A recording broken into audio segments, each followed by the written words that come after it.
that?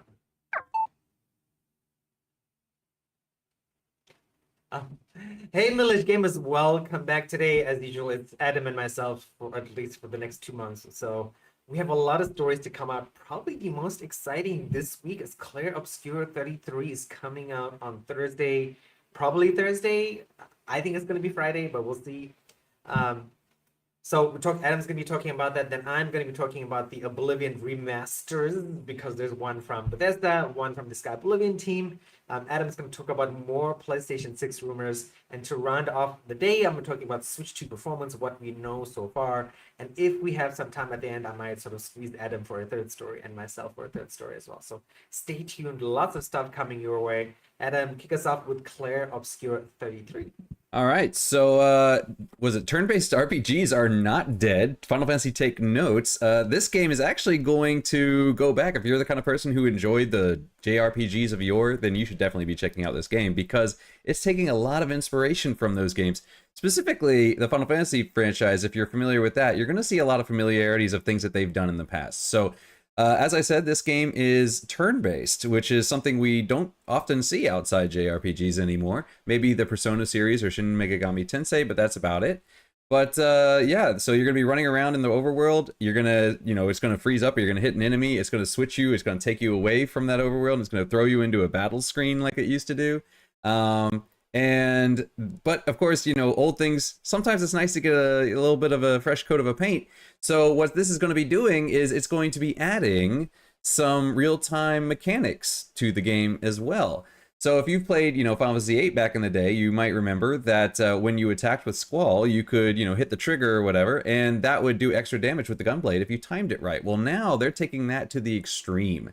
So, when you do certain attacks, you can, hit the trigger correctly and get some extra crits, some extra damage out of there. When an enemy attacks you, you can jump, or you can dodge, or you can parry. Parrying is going to be a little bit harder than dodging. So dodge is going to give you a larger window, but, nothing's going to happen if you dodge. Whereas a parry is going to have a slightly smaller window. But if you do pull off a parry and you're going to get some of your energy back, so you can use those on your special attacks. But also, if you're, enemies might attack multiple times. If you can parry every single one of the attacks in their combo, you're going to get a counter on them. So, there's going to be a lot of, it's going to be really kind of an engaging combat system, even though it's still turn-based. And speaking of turn-based, it's going to be turn-based in the sense of Final Fantasy X. So if you've played Final Fantasy X, you know that the way it would work is it had a list of all the characters on the side of the screen, and it would tell you, like, okay, this person is up right now, this person is next, this person is next, then it's this person, then this person. And so you can see what order everyone's going to go in. You can see when your next turn's coming up and all that. It's going to be doing that. So, you can take it at your own pace in a sense. When it's, when you're defending, you're going to need to be able to, be on top of things. But, when it's your turn, you can kind of take a, sit back, take a breath, think through your attacks, think about what you're going to do, think a little more strategically, so this is going to be a lot less of a kind of an impulse and twitch speed kind of thing. And then going back to kind of the tactical thinking of turn-based. So that's really, really cool if you're a fan of those older games, this whole thing with a fresh coat of paint.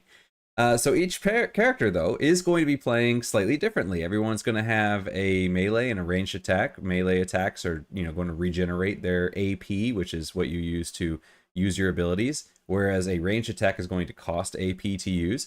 But each character is going to play differently. For example, one of them is going to be utilizing different stances, so she can switch between a different stance, like a stance that does more damage but has lower defense, or a stance that has higher defense but less damage.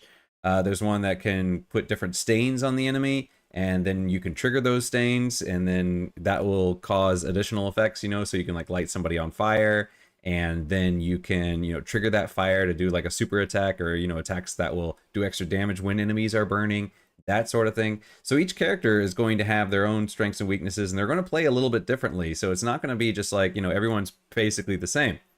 And yeah, so that's really cool. They also have a system, what they call Pictos and Luminas. So Pictos are something that you can equip to your characters. Each character can equip 3 at a time. And these are going to give you a stat buff or various stat buffs, and they are also going to give you a special effect, which is what a Lumina is. It's a special effect on your character, such as, melee attacks might inflict fire, or, maybe do some extra damage, or that sort of thing. But when you do enough combat with a certain Picto equipped, then that Lumina becomes available for other characters as well. So, if you put a Picto on one character and then eventually maxes it out, then the other characters will have access to that status effect. They don't get the buff from the stats, but they do get those status effects. So that way you can kind of customize your party a little bit more and kind of build around, like, okay, do you want to build around fire? Or do you want to build around electricity? Or do you want to build around speed? Or do you want to make your whole team a little more defensive and be kind of more tanky? You can do all that. And so these Luminas are going to have different point costs. So, your characters are going to have a set number of points that they can use. The other games have used this, like I think Nier Automata with the chip sets. You can equip X amount of chip slots, and then each chip takes up a different number of slots, so something like that. So then you can pick which Luminas you want and swap them out and that sort of thing. So that's really cool. Every time you level, you're going to be getting 3 points to enhance your attributes and 1 skill point. So you're going to be unlocking your skills one by one, and you're going to be individually updating the stats. It's not just they get like a level up and everybody's stats increases. No, you're going to have to decide, do you want more health? Do you want more attack power? Do you want more defense? Do you want more crit? That sort of thing. So there's going to be a lot of character customization in this game when it comes to gameplay. So the game is roughly 30 hours long. It's going to be a relatively short main campaign. A lot of games that have been coming out recently are closer to 60 or 100. So this is going to be a shorter game, but it does have a lot of side content. It says the side content is roughly about the same length as the game itself. So the game is about 30 hours. Side content is also about 30 hours. So you get about 60 hours of gameplay in there. And the levels are going to be fairly linear. I saw people comparing it to kind of Final Fantasy X, where they say, it's not quite a corridor. It's not just a straight line that you walk along, but it is fairly linear. You're not exploring open fields or anything like that. But it does have branching paths. So, you go down and you can go to the left, or you can go to the right, or you can continue on straight, and you find your way through the level. And they do want to encourage exploration, and as part of that, they said they're not going to have a mini map. So there's no mini map in these levels. So that way, because you're exploring this new area, you guys have never been here before. All the previous expeditions have disappeared or never returned. So nobody knows what to expect out here, because whoever goes out and discovers it never comes back to tell anyone about it. So, so they really want you to go out there and explore every nook and cranny and take this path and take that path and that sort of thing. So there's going to be no mini map. I did see one streamer where she was saying that it was kind of frustrating without a minimap because she wanted one, but that was a specific choice on their part to not put one in.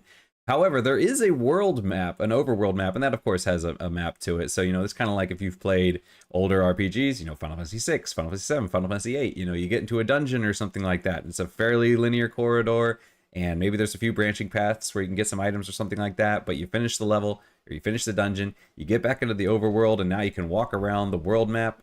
There's this weird creature thing that you can fly you around, so he's kind of like acting like your airship in the older games. So you can fly around the world map once you unlock him, or unlock that ability with him, or that sort of thing.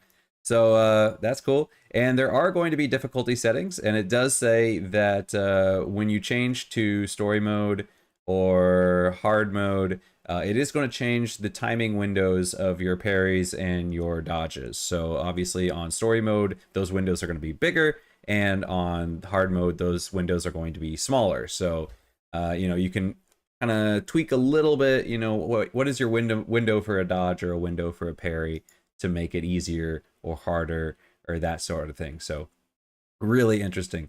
So the story, to recap, I think we talked about a little bit before, but we haven't gotten too much more. There's actually quite a bit on each of the characters. You can go to their YouTube page, and they have a video for each character, kind of going into their background and why they're joining this expedition. But anyway, it's been 67 years since the world was destroyed. So the world basically fell apart, and the city of Lumiere fell into the sea. So it looks like it maybe broke away from the main continent, and now the city exists as an island separate from the main continent, and the main continent is where the Paintress is. And the Paintress first appeared at this moment when this happened, and she is a giant. She basically comes out of this gigantic monolith, and she'll paint a number on the monolith. I'm assuming she started at the number 100, because this is Expedition 33, and it's been 67 years. So, she'll paint a number, and anybody at that age, it says anybody at that age or older, will basically just turn into dust and die. But some of the characters look a bit older than 33 to me. So so there's some mystery there as to how it looks like some people are able to extend their lives past what the paintress has painted. But anyway, the idea is she paints that number, everybody that age or older dies. So, you know, as time goes on, the population is getting younger and younger and younger and younger and younger. This is Expedition 33, which means that everybody has to be 32 or younger because everyone 33 and older is dead. But as it goes down, you know, eventually you're going to get to the point where it's like, okay, if it's 20, you know, how capable are 19-year-olds going to be of, you know, executing this if they don't have older people with experience telling them how to build ships and how to get there and how to do this? You know, education is going to be a problem when you lose your older generation.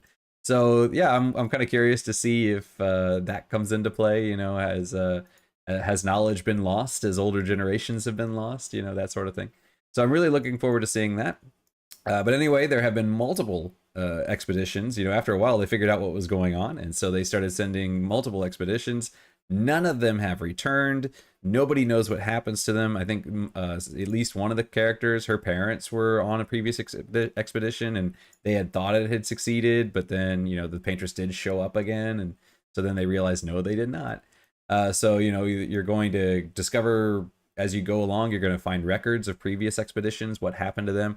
As I said, I was watching a stream, and one of the characters said one line that gives me an idea of what I think might have happened, and it was really just one line off, and I'm like, okay, now I already have theories, but I'm not going to go into that here.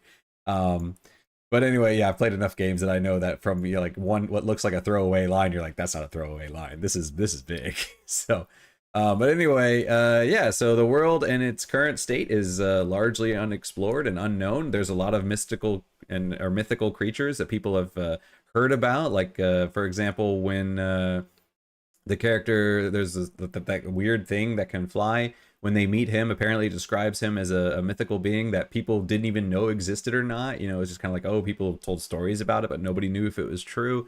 So yeah, it's really interesting. I'm really kind of disappointed Antoine's not here. I know he didn't really like the name, and he felt that it was kind of like, it kind of turned him off. But I'd be really curious to see from Antoine if any of these characters or the creatures or any of that have some references to, you know, maybe some French folklore or something like that. You know, I'd be really curious if these are entirely new creations or if they have a basis in stuff like that. Because I know, like, I always enjoy seeing that sort of thing. Like, for instance, I was playing Final Fantasy 14 and I came up against this snail creature, and I was looking it up because I was trying to hunt it down for a hunt or something like that. And turns out that this is actually a giant snail from French folklore. And I was like, oh, this is really cool. So I would be really curious to see if some of these creatures and that sort of thing come from, you know, that, or if these are entirely new creations. Really curious. So really looking forward to Clair Obscur, Expedition 33, supposedly coming out on April 24th, so just in a few days. So looking forward to that.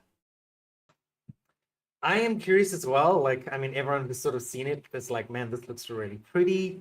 Regardless of the turn, I mean, I like turn-based stuff anyway, so it looks nice. I mean, you covering it, so of course that means I will probably never play the game because of the deluge of new stuff that keeps coming out and innovative ideas. But I'm still looking forward to experiencing the game. What is that phrase again? When you experience something through someone else? You know what I'm talking about, right? Yeah. Like parents will experience things through their children, somethingly. This is a special English word, but of course, because we don't speak vicariously. English anymore. Yes, vicariously through you. Yes. Good memory. Okay, and speaking of exciting things, so this year, 2025, potentially, not potentially, so guaranteed for sure, we are getting not one, but two Elder Scrolls Oblivion remasters or remakes. I guess we did have a discussion about that. I'm going to call them remasters for the moment. So you would remember our Sky Oblivion video on Middle Age Gaming channels and on my channel as well. Lots of you guys were interested in it. Lots of you guys are passionate about the Sky Oblivion project. And I feel like Bethesda likes to do this and not in a great way. So I think this is like, if you are doing a remaster, you should tell the fans who are doing this. But the Sky Oblivion team were really, really nice about it. They were like, okay, yes, we know this is coming out congrats to the team. We're really supportive. We still think there's room in 2025 for people to play both remasters. So let's talk about what actually that involves. So we've got a few different sort of notes about like what is coming out. The main thing being that like some studio called Virtuous is the one who's doing the remaster for Oblivion. We had a file size of 120 gigabytes, which is fairly sizable for a game. I'm like talking about Clair Obscur 33, I think was going to be 40 gigabytes is what I saw online for the game. Maybe Adam can correct me a little bit later. 120 gigabytes is pretty sizable when Call of Duties are like 300 and something. So, you know, a lot of that is going to be, you know, really, really nice textures. And if you've seen screenshots of the game, it looks quite beautiful. So what we know is it's getting a visual upgrade, environmental, stealth combat, and NPC models. So we're also getting a mechanics upgrade, and I think that is what separates the Oblivion remaster from the Sky Oblivion remaster. Because, I mean, going back to the old video I did, maybe that's changed, but when the last time I looked, Sky Oblivion mostly is just going to be a visual upgrade where everything is done from the Oblivion stuff is being put into the Skyrim engine, right? Which is why when we did the old video, you know, they were still looking for people who had experience with the Skyrim editor and the Skyrim SDK, that sort of stuff. So, I mean, what does that mean, right? Like, what do you want to do? Do you want to get both? Should you even get both? That is a very good question, and I don't think I have an answer for that. Like, I think for me, going back to my experiences, like I've tried a few remasters or HD remakes of games, and the games where they just do it like they make it pretty and it looks nice, but the mechanics are still kind of old. I have less patience. I mean, if you guys have watched videos before, you would know I have almost zero to patience at all. So I can't deal with old mechanics. I played like a Shadow Warrior 1 HD remaster, and it was good. The combat was good, but some of the ways that they forced you to sort of discover things in old games, like going back 15 years ago, or like, nope. I did the BioShock remaster. It was like, I played that for 6 hours. I enjoyed the game, but then just the way things worked back then, I feel like, no, I don't have time to sort of figure this out anymore, or to learn this, or to do this way. So for me personally, I would like to play the Bethesda remaster, but I think the Sky Oblivion team have done honestly amazing work. A look at the videos, go to the Sky Oblivion website. They deserve support. If there is a change in mechanics, or they update some things before Sky Oblivion when it's supposed to come out, and that's supposed to come out towards the end of Q3, so like September, October of this year, whereas we know the Bethesda remake is coming out either they're going to announce it this month and it's going to come out at the end of June 2025. So like, that's like 5 weeks away. So, I mean, you could potentially do both. For me, if it's possible, I will potentially do Rune Factory Guardians of Zuma in May as the game I'll cover, and then maybe I'll do Oblivion, the Bethesda, or maybe the Sky Oblivion, or the Sky Oblivion remake come the end of the year as my third game to cover this year. We'll see. But yeah, I'm excited. I'm looking forward to it. Let me know what you guys think down in the comments. Which one are you going to choose? I just did a poll for that also on the Middle Age Gaming community tab. If you go and look over there, like so far everyone is leaning towards Team Bethesda. But yeah, let me know what you think down in the comments. Adam, what do you think? Sky Oblivion or Bethesda official remake? I would probably get the Bethesda official remake simply because if I had got Sky Oblivion, I would have to rebuy Skyrim.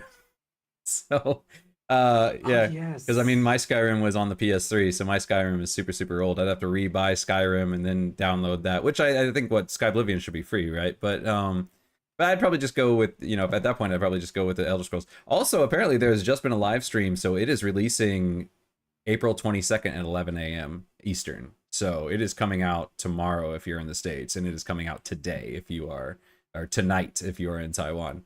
Oh my God. Yeah. Thank you for that. That's awesome. That's like in 1.5 hours, 11 a.m. Eastern Standard Time.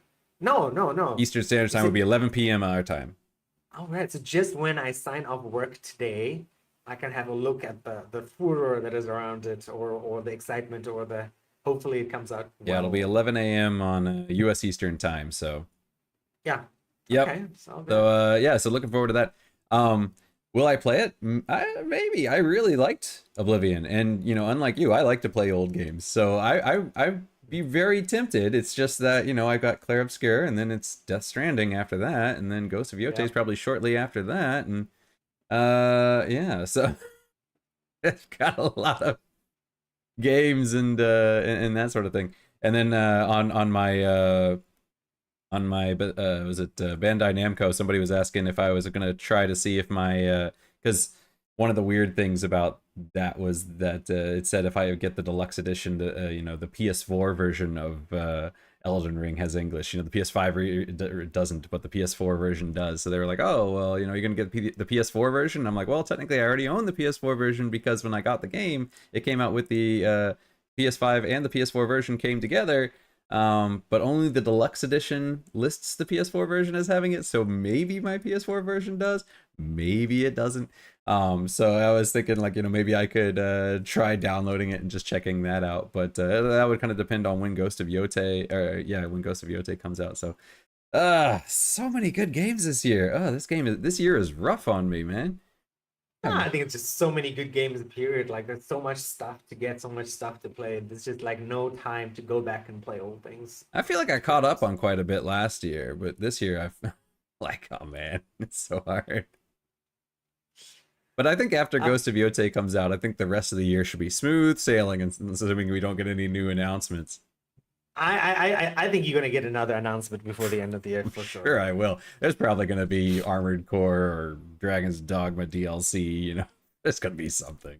Something is gonna come out, exactly. I just realized I had Dragon Age: The Veilguard to play as well, on top of everything else that's coming out. So, yeah, I gotta stop buying games. Yeah, I got Veilguard when it was free on PS Plus, when it was free with PS Plus. So, Yeah. free. You know, you have to pay for PS Plus, but yeah. So now it's mine to keep forever as long as I keep subscribing to PS Plus. That's how they get us. It is. Speaking of not getting us, though, maybe tell us about the PlayStation 6.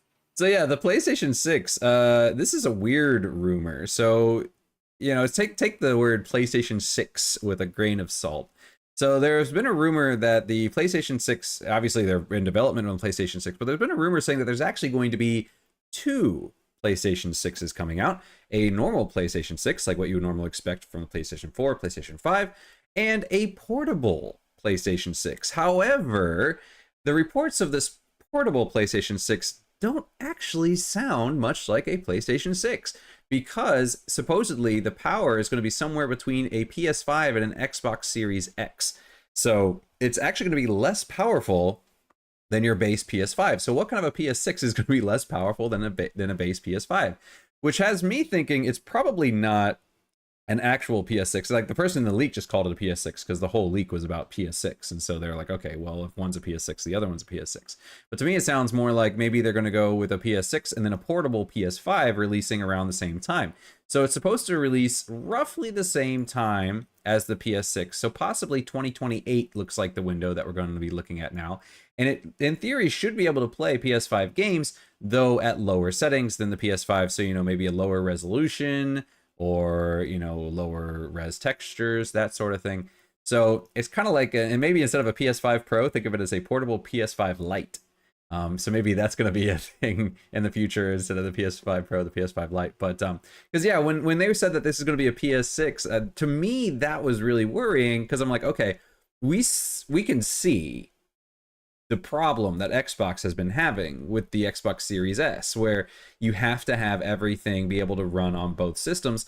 And because of that, it does make some problems when people are struggling. You know, they make a game for the more powerful system, and then they're like, okay, well, how do we pare it down? They're not making it for the lower level system, and then how can we enhance it, right? They want to get the most power out of it, and then they have to figure out how to squeeze it into this less powerful system. So if you had a PS6 and then you had a portable PS6, you're going to have that same problem where people who buy the PS6 are going to want games that are designed for the PS6, but then you're going to have to pare those down, you know, and that can cause problems. So I was like, that to me feels like a really bad idea. You should just focus on the PS6, I think, or the base PS6. But making a portable PS5 does make some sense. Because, you know, then a lot of people's PS5s are getting older, especially if you're somebody like me who got the PS5 on release.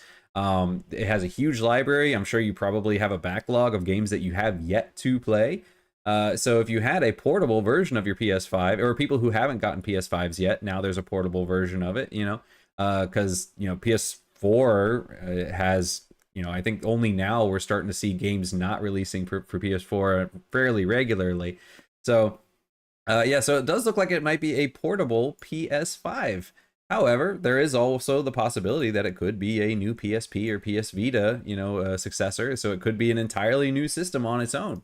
So let us know in the comments what you think. Would you prefer that it is a portable PS5, or would you prefer that it is its own system, like a PS Vita, and has its own library of games and that sort of thing? So that would be interesting. I mean, if it's a weaker PS5, I'm sure it could definitely play the whole PS4 library on it. So, but yeah, that'd be kind of interesting to see. However, we might be getting more. I don't think we're going to be getting any more news on this because, you know, this is rumors and this is very, very early on. But we might be getting some PlayStation news because it looks like there's a rumored PlayStation Showcase coming next month.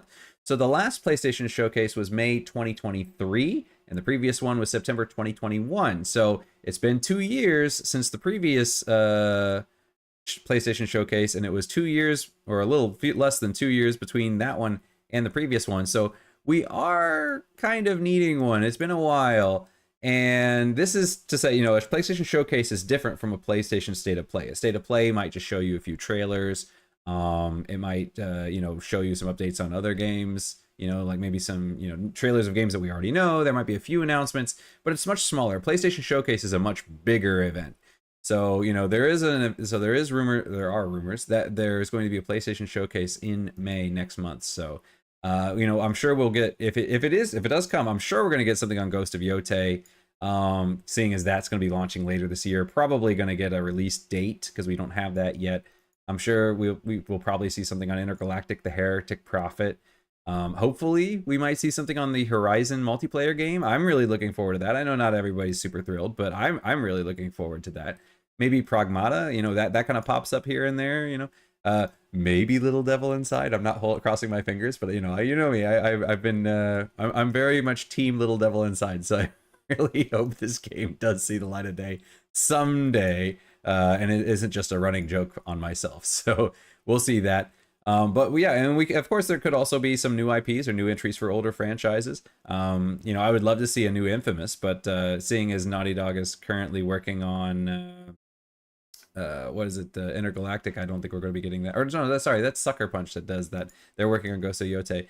So yeah, actually, if Ghost of 𝙬𝙧 is coming to a close, maybe Sucker Punch is working on a new Infamous. That would be awesome. You know, if that's their next project. So something like that would be really, really cool. But yeah, let us know. You know, which would you prefer, a PS5 portable or a PlayStation Portable 2, PlayStation Vita 2? Or yeah, and what kind of price would you expect for this? Are we expecting you know, $450 like a Switch level price, or are we expecting higher? You know, are you expecting lower? You know, what can we expect from this coming up? So let us know in the comments what you guys think. I'm going to answer my comments, and of course I would always choose portable because I do love my portable gaming. Price point, I would say, given that it's Sony and Sony's always had this extra pricing, I would say 600 for a portable. I think on par with a baseline ROG Ally, on par with like a Steam Deck. I mean, that's what I paid for my mid-range Steam Deck, which the difference between the high-range Steam Deck and the mid-range is just the hard drive storage. So I'd say about that. So I mean, that would be about, because I bought in Taiwan, we have to order our Steam Decks from Japan, so about 20,000 yen if you're Japanese. Yeah, I think portable makes sense. Like, the market is there. You've seen the success of the Switch, right? Someone mentioned it, like 130 million units sold so far, like in its lifetime. The Switch 2, I think, will definitely do the same amount of units, despite the 450 price. But I mean, we'll talk about the Switch just now. But I mean, you didn't tell us your opinion, Adam. What I mean, would you want a PS Vita, or would you want a PlayStation 5 portable? I would love a PS5 portable. That's the thing though, is I know I'm probably not, if I had it, I probably wouldn't play it that often because I would be playing on my PS5 or my PS6. You know, I'm sure if I'm sure PS6 is going to be backwards compatible. So I mean, if this is a portable PS5, I still have my PS5 and I'd have a PS6, which would be probably backwards compatible. So yeah, well, you know, I almost never play games on the go. I'm going to be playing them on my sofa. The only times I play games on the go is when I'm on vacation, you know, like if I'm visiting my parents or something, you know, and it's in the evening and everyone goes to bed, I might, you know, play some short games there. But then when I'm on vacation, usually my family is the kind that loves to schedule things and have something to do every minute of every day. So I might get like an hour in or something like that. So I'm not going to be spending too much time on it. So yeah, I would be very, very tempted to get one, but I guess it would really depend on the price. And if it was just a PS5 portable, no, I'd probably skip. I haven't even gotten a PlayStation Portal, you know, which I would be able to play games on the go. You granted you're streaming across, you know, the internet, but nah, I don't think I would. But if it was a PS Vita and it had its own library and that sort of thing, then yeah, I might be very tempted. But the hard part there is, you know, I think that would actually be a bad idea. I think in the past that would have been a good idea, but I think now that would be a bad idea because so much is backwards compatible. Switch 2 is backwards compatible with Switch. PS5 is backwards compatible with PS4. Xbox is backwards compatible with, you know, all the way back to the 360 era or something like that.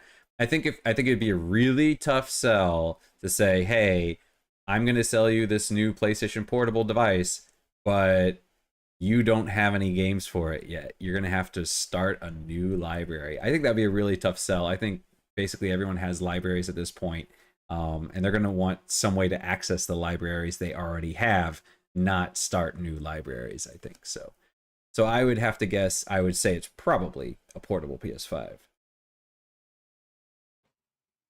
That makes a lot of sense. I mean, I would have thought your use case would be, you know, taking out the portable PlayStation 5, you know, you have a 2-hour break between classes instead of going home. You just grab some lunch at school and play games for an hour on your PlayStation 5 portable and then go to class. That's always the intention, but then there's always grading to do, or there's always something to do. A 2-hour break turns into a 5-minute break very quickly. Also a good point. Speaking of portable things, we are going to talk about the Switch 2 performance. I know a lot of you guys are wondering, like, what is the performance going to be like? We don't have a lot of information, right? If you go online, I would definitely suggest you check out 𝙎𝙪𝙥𝙦's video, that famous Australian YouTuber. There's a lot of stuff available online, but I would say a lot of people are very careful about Nintendo. They don't want to get blacklisted, or you know, whatever else sort of game studios do or game companies do these days. So a lot of stuff you'll find online is like they talk about, these is the physical hardware inside the Switch 2, this is the Switch 1, this is the Switch 2, and they sort of skirt around the subject of performance. So we don't have any physical numbers. What I can tell you is from the few people who have, there was an event in New York, I believe it was, where they invited, basically they say, hey, I'll pay for you guys to fly from your respective countries. A lot of the more honest YouTubers like, you don't have to pay for me, I'll still want to come, but I'll pay for myself.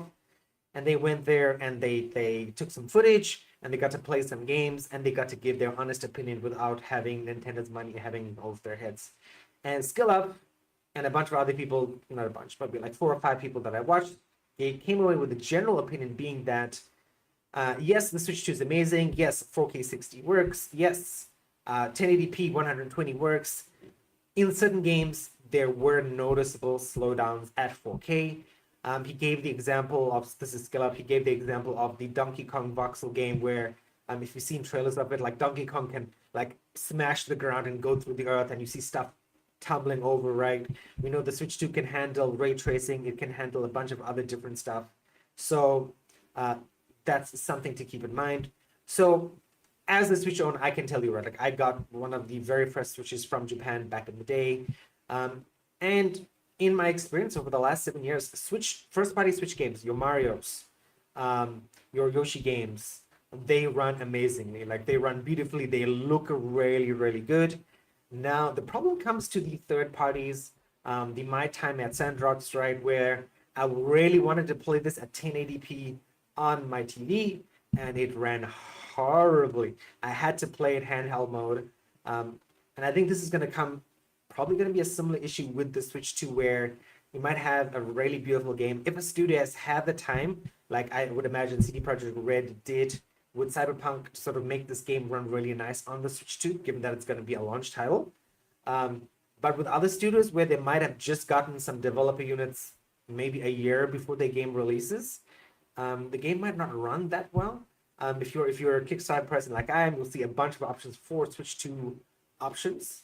And even before that, right, when we just had Switch options for games, the Switch options, like in the Kickstarter, which is my biggest mistake, is like, yeah, this game's going to come out the same time, and then it never does. The Switch option comes out later. Coral Island, wonderful example. Love the game. I wanted to play it on the Switch. I eventually had to swap out for a Steam key because the Switch version of the game is not out, even though the PC game version of the game has been out. So, coming back to performance, right? There's good hardware inside there, right? We know it is going to be like PS4 Pro equivalent, right, of hardware, which means, yes, 1080p games are going to run well. The typical pixel art games that a lot of people played on the Switch are going to run well. Games like Cyberpunk, games like well, Fable was not coming out this year, but like a Fable, I think, will definitely come to a Switch 2 in 2026. It probably is not going to run well at 4K. It's not going to be 4K 60 for sure. It might be 4K 30. It might be 4K medium details. I mean, consoles don't really allow you to mess around with the details. So, I mean, to sum it all up, yes, I think if you are looking for another portable console and you didn't buy a recent Steam Deck, even if you did, the Switch 2 is definitely going to be a good choice. Is it going to last 3 years in terms of very beautiful games coming out? I think you're going to get 2 years, 2.5 years max before you're going to start to notice. I would say 50% of the games are not going to run amazingly at 4K when you're just going to be doing 1080p games on your in handheld mode with the Switch. That might be fine for most people. So yeah, once we get more sort of details about performance, I will let you guys know. At the moment, it's all sort of hearsay, or like this person said that when they went to the Switch event. So yes, some good games. Yes, some games are going to have bad performance. We just have to wait and see as we get closer to the release date in June in certain countries. Don't forget, your pre-orders in some countries open up this week, so keep that in mind. And let me know down in the comments, is this sort of performance gray area going to affect your decision to buy it? I'd love to know, and then I'll see you guys in the next video. What do you think, sir?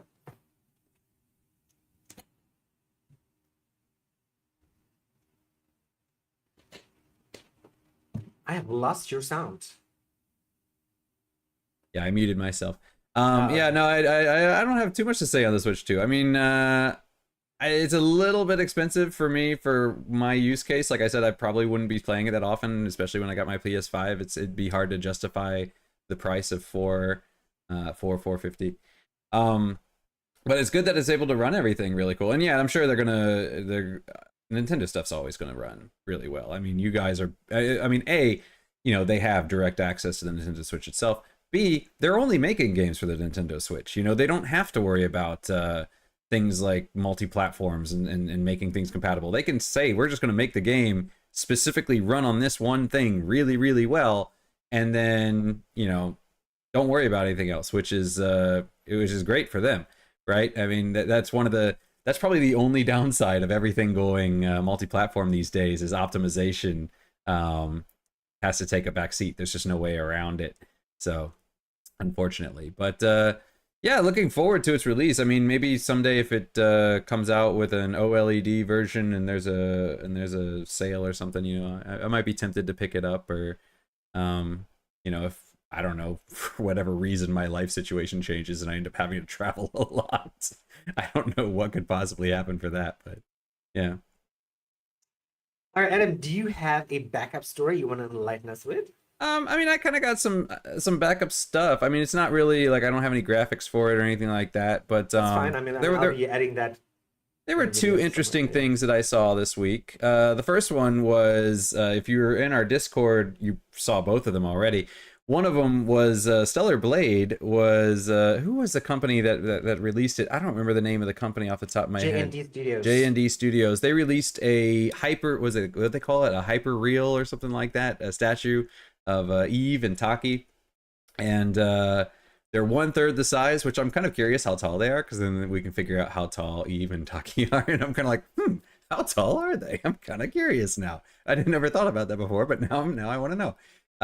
But yeah, so they released these statues and they are expensive. The Eve one is what, 2,000 or 2,800 something, and together they're nearly $4,000 for these two statues, and to me that seems insane. But they sold out in hours. I think it was like 2 or 3 hours, and they were just completely sold out to the point where they had to come back out and announce like, okay, we're gonna do a reissue. We're gonna be making more. So you can, we're gonna at another point we're gonna open up pre-orders again, because apparently there's a really high demand for this. So to me that's insane.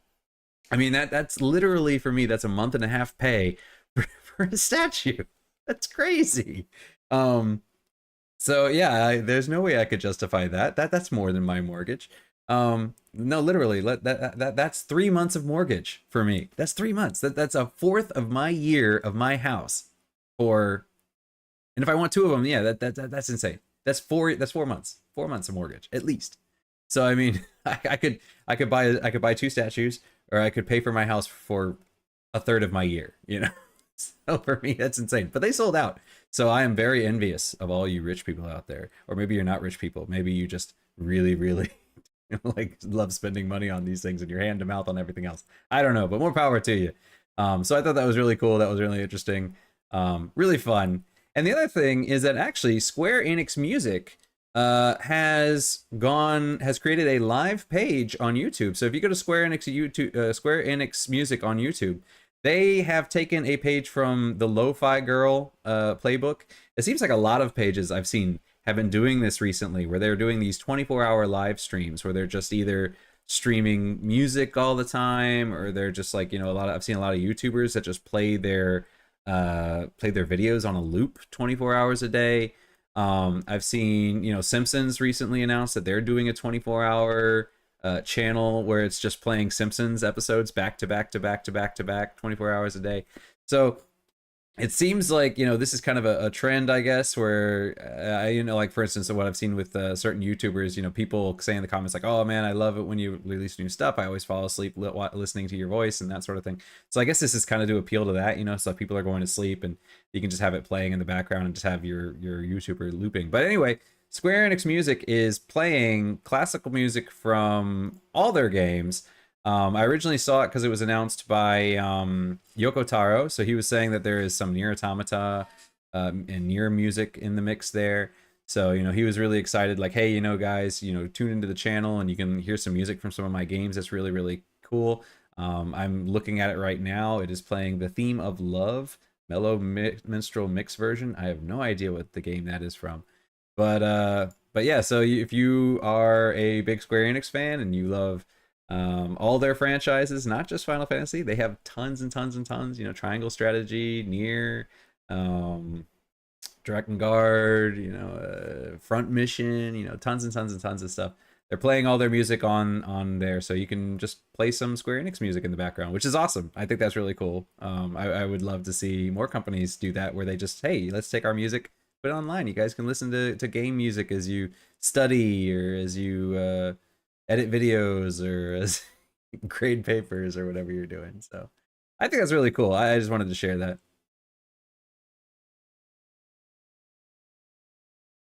That is cool. I did see you mention that when it comes to the music, and I was telling Adam, a former coworker of ours and I were chatting yesterday in person, and he was pretty impressed with those Stellar Blade statues. I was like, yeah, man, if you want to play the game, that comes out on PC in June. Unfortunately, I would have loved to have played Stellar Blade on PC, but Rune Factory is coming out, and that will most likely perform better when it comes to content creation. My backup story for today, since it's just the two of us for the while, is gotta be Star Wars Zero Company. Now I will tell you, and I'll be honest with you guys, is I don't like Star Wars anymore. And just because, like, I feel like Star Wars is very too dramatic and too like depressing sometimes. Um, yeah, there have been some better shows, but that's beside the point. This is going to be, and pretty much if you go online, you type in Star Wars Zero Company, going to be Star Wars XCOM style. And of course, everything's related to XCOM when it comes to PCs. But this is exactly what it is, right? It's an XCOM style Star Wars game where it's turn-based. You get to shoot stuff. You get to, throw grenades. You get to set guard stances. So we don't know too much from the trailer. I'd love to do a trailer breakdown. That was like one of the things that's on my list. I'm like, if you have time this week, and I was off yesterday for Easter, that I should have actually done a video about it, but I didn't. That's totally on me. But I'm hoping that when this game does come out, that it's gonna be the full XCOM package. Like, hey, build a base, and here are your upgrades and research technology, and go here, defeat all these enemies, and then you have a final boss fight in the end. Like, I'm hoping it's very much similar to that formula. I loved the last two XCOM games. Are probably one of the very few games I played multiple times in my lives. I can probably count those games on one hand. One was the Command and Conquer, two were XCOM games. I forgot what was the other one, but it looks good, right? And especially if you're a Star Wars fan, you're gonna really enjoy it. If you're an XCOM fan, there was literally a French game which came out like a few days ago, which is again sort of similar style. But I find a lot of games which do the XCOM style, there's less of the base building research component, which is a component I really love that you can have in the last XCOM, where you can say, okay, I want to be like a mechanized route, or I want to go a biological route for my soldiers. So the actual Star Wars trailer was a lot of like CGI in the beginning, where it was like, here's the story, here's the Zero Company, and only in like the last 30 seconds you got to see what is the actual gameplay gonna be like. And it does look like an XCOM game, but I do hope they have like a fully fledged like multi-layer game with base building, with strategy, with saying, okay, I've got two missions. If I do this mission, this is going to be the consequence. If I do that mission, that's going to be the consequence. And I think that will be an exciting game. I know it's not very innovative. I'm sure you can add some sort of Star Wars like innovation on there. I think like looking at what people like about XCOM games, they do like the turn-based combat, of course, is good. People love it, but they like it mixed in with the stuff that you got in the early 90s when the first XCOM game was released. So if you watch the Zero Company trailer, let me know what you think. What are you looking forward to? Did you see something in the trailer that I didn't see? I'd love to know down in the comments. I'm kind of surprised that you're burning out on Star Wars. No, I burned out. Like, I loved, as I got older and I watched like Star Trek multiple times, multiple seasons of Deep Space Nine and Voyager. I was never much of a TNG fan. But yeah, and I liked it. I loved that Star Trek was like, sometimes you had these really funny, relaxed episodes. Sometimes you had the serious stuff. But Star Wars was always like, fighting the Empire, fighting the Jedi, fighting the Sith. Just, there was no like, hey, let's have fun with this material. And that's why I prefer Star Trek. You've never seen an Ewok? But I mean, there's no shows about an Ewok. Wasn't there a movie called Ewoks, which was like two children that was hanging out with a bunch of Ewoks, and that was the whole like movie? Was there one? I think so.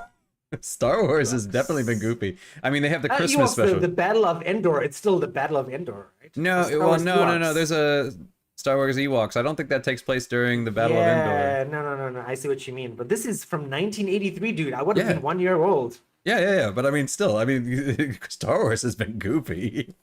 Did you see the news? But I mean, the last time it was goofy was 1983. Did you see the droid character in Solo? But again, who's that like is obsessed just with one herself? character. They had Lando Calrissian. He's kind of goofy too. But again, one character. Like, I want an episode, a 1 hour show where. What about the Bad Batch and the what was it, the Rebels and The Bad Batch is still fighting. It's not like fun. And what's the new ones? Not Skeleton Crew. There's the new one that's for kids. I don't remember what that one's called. Isn't that Skeleton Crew though? Is that Skeleton Crew? Yeah, it's with the kids. Most of the people in the Skeleton Crew. Yeah. So I mean, they have stuff that's lighter hearted.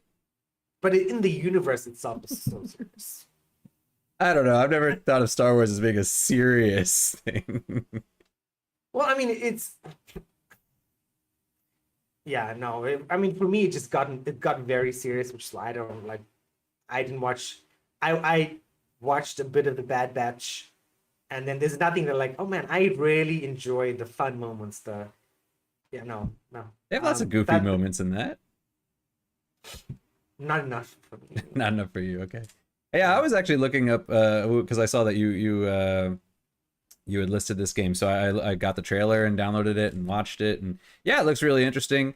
You know, they've got they're digging deep into the Star Wars lore here. We have a Umbaran soldier, and I guess we haven't seen them since the Clone Wars TV show, the cartoon or something. You know, these are guys that use drugs to enhance themselves for combat. So that's the guy who's inhaling the green smoke there.